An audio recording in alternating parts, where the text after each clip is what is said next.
ya. Pemohon hadir, termohon juga hadir.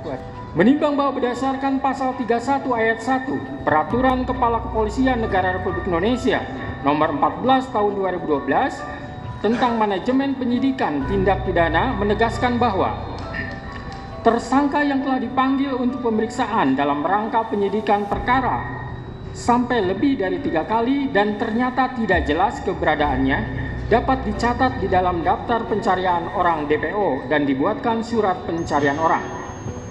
Menimbang bahwa selanjutnya berdasarkan Peraturan Kepala Kepolisian Negara Republik Indonesia nomor 6 tahun 2019 tentang penyidikan tindak pidana, pasal 17 menegaskan bahwa tersangka yang telah dipanggil untuk pemeriksaan guna penyidikan perkara dan tidak jelas keberadaannya dicatat di dalam daftar pencarian orang DPO dan dibuatkan surat pencarian orang.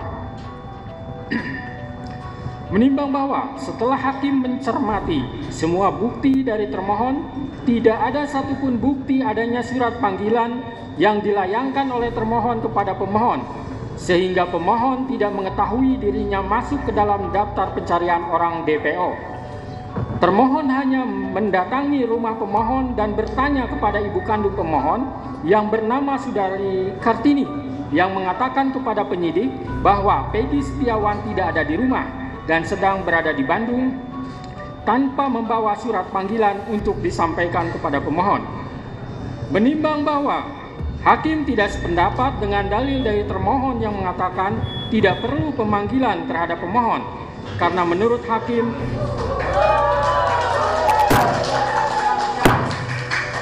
jangan ditanggapi dulu ya sebelum selesai baca putusan. Saya lanjutkan. Menimbang bahwa hakim tidak sependapat dengan dalil dari termohon yang mengatakan tidak perlu pemanggilan terhadap pemohon karena menurut hakim pemohon dan keluarganya berhak mengetahui bahwa dirinya masuk ke dalam daftar pencarian orang DPO guna pembelaan diri.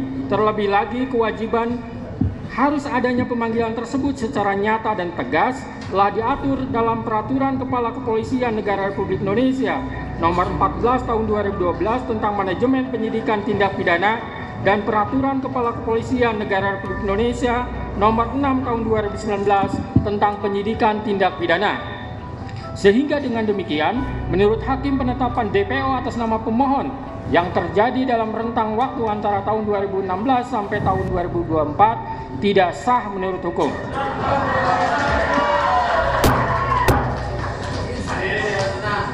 Tahan dulu. Menimbang bahwa selanjutnya hakim akan mempertimbangkan terkait penetapan tersangka berdasarkan surat ketetapan nomor Estaf garing 90 garing 5 Romawi garing Res 124 garing 2024 garing Diskrimum tanggal 21 Mei 2024 atas nama Peggy Setiawan adalah sah atau tidak. Menimbang bahwa pemohon mendalilkan menurut pemohon prasa bukti permulaan yang cukup dan bukti yang cukup dalam pasal 1 angka 14 patut diduga, pasal 17 dan pasal 21 ayat 1 KUHP harus ditafsirkan sekurang-kurangnya minimal 2 alat bukti serta berlandaskan kepada pasal 184 KUHP disertai pemeriksaan calon tersangkanya, kecuali tindak pidana yang penetapan tersangkanya dimungkinkan dilakukan tanpa kehadiran in absentia. Artinya sebelum Peggy Setiawan ditetapkan tersangka, maka termohon memiliki kewajiban hukum untuk melakukan klarifikasi terlebih dahulu pada pemohon. Menimbang bahwa terkait dalil termohon dalam jawabannya pada halaman 27 sampai 28 yang pada pokoknya menegaskan bahwa penetapan tersangka yang dilakukan oleh termohon sudah memenuhi syarat-syarat sebagaimana dimaksud dalam A. Pasal 1 angka 14 Undang-Undang nomor 8 tahun 1981 tentang hukum acara pidana menyebutkan bahwa tersangka adalah seseorang yang karena perbuatannya atau keadaannya berdasarkan bukti permulaan patut diduga sebagai pelaku tindak pidana. B. Putusan Mahkamah Konstitusi Republik Indonesia nomor 21 garing PUU 12 Romawi garing 2014 tertanggal 16 Maret 2015 yang dalam amar putusannya menyatakan prasa bukti permulaan yang cukup dan bukti yang cukup sebagaimana ditentukan dalam pasal 1 angka 14, pasal 17, dan pasal 21 ayat 1 Undang-Undang Nomor 8 Tahun 1981 tentang Hukum Acara Pidana, Lembaran Negara Republik Indonesia tahun 1981 Nomor 76 tambahan Lembar Negara RI Nomor 3209 tidak mempunyai kekuatan hukum mengikat sepanjang tidak dimaknai bahwa bukti permulaan yang cukup dan bukti yang cukup adalah minimal 2 alat bukti yang termuat dalam pasal 184 Undang-Undang Nomor 8 Tahun 1981 tentang Hukum Acara Pidana, bahwa dengan sudah terpenuhinya syarat formil dan material terhadap penetapan tersangka Peggy Setiawan alias Peron, maka secara yuridis tindakan termohon akuo adalah sudah sesuai dengan prosedur hukum.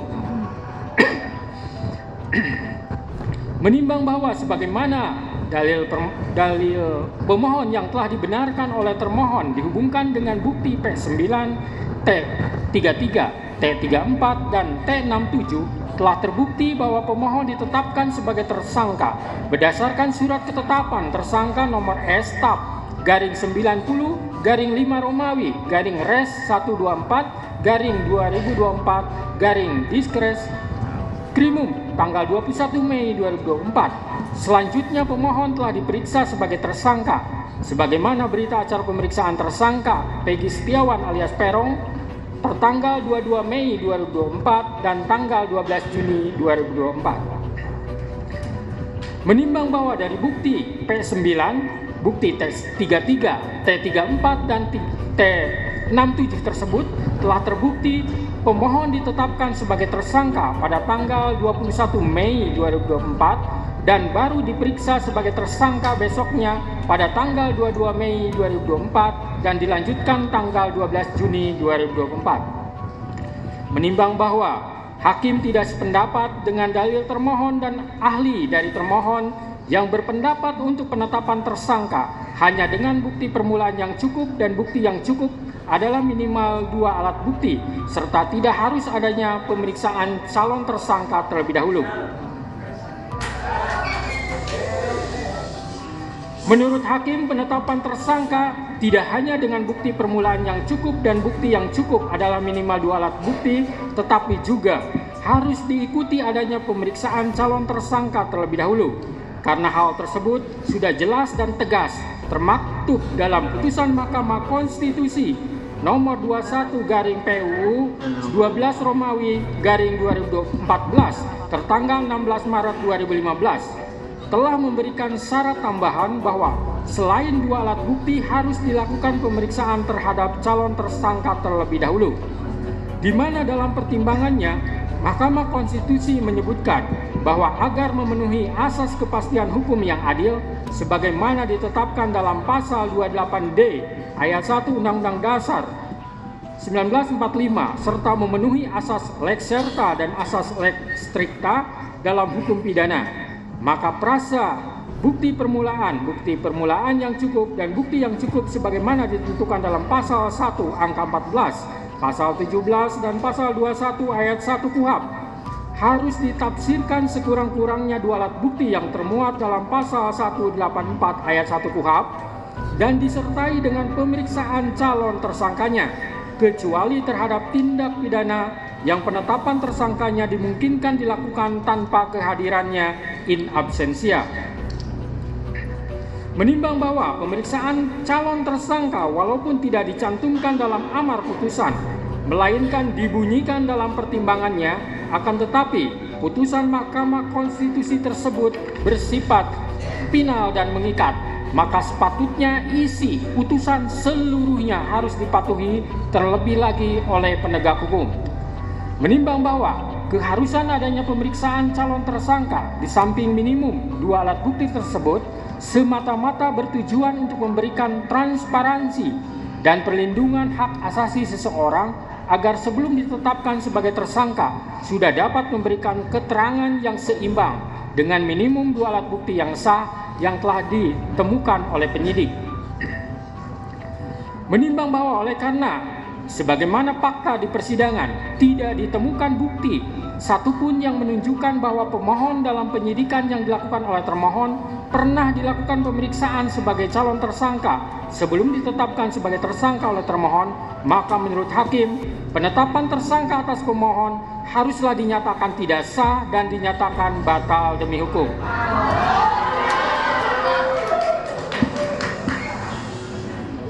Menimbang bahwa berdasarkan pertimbangan di atas, maka alasan-alasan permohonan pra-peradilan yang diajukan oleh pemohon haruslah dinyatakan beralasan menurut hukum dan patut dikabulkan. Menimbang bahwa oleh karena penetapan pemohon sebagai tersangka didasarkan pada penyidikan yang tidak sah, maka seluruh tindakan termohon terhadap pemohon menjadi tidak sah.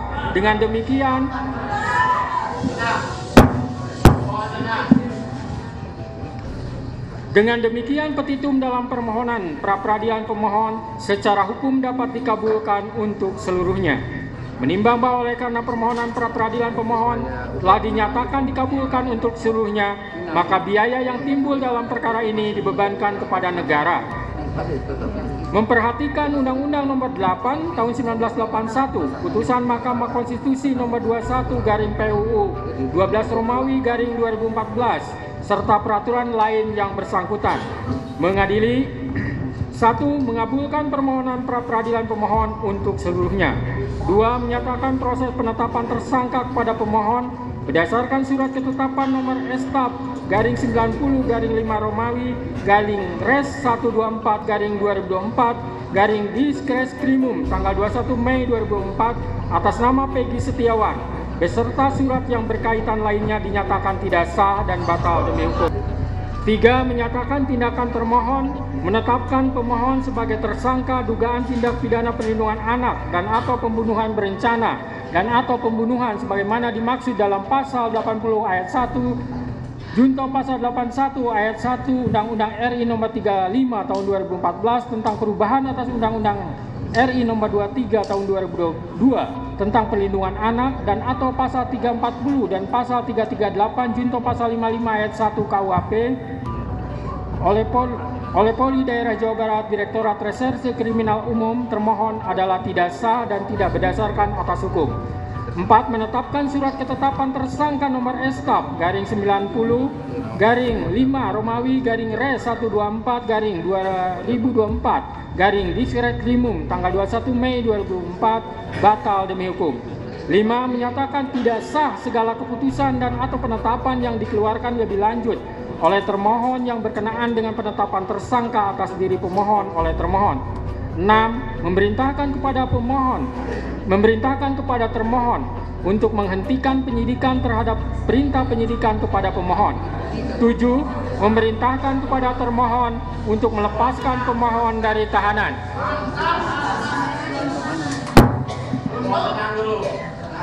8. Memulihkan hak pemohon dalam kemampuan, kedudukan, dan harkat serta martabatnya seperti sedia kala. Dan 9. Membebankan biaya perkara kepada negara. Demikianlah diputus pada hari ini Senin, tanggal 8 Juli 2024 oleh Eman Sulaiman sebagai Hakim Tunggal. Berdasarkan penetapan Ketua Pengadilan,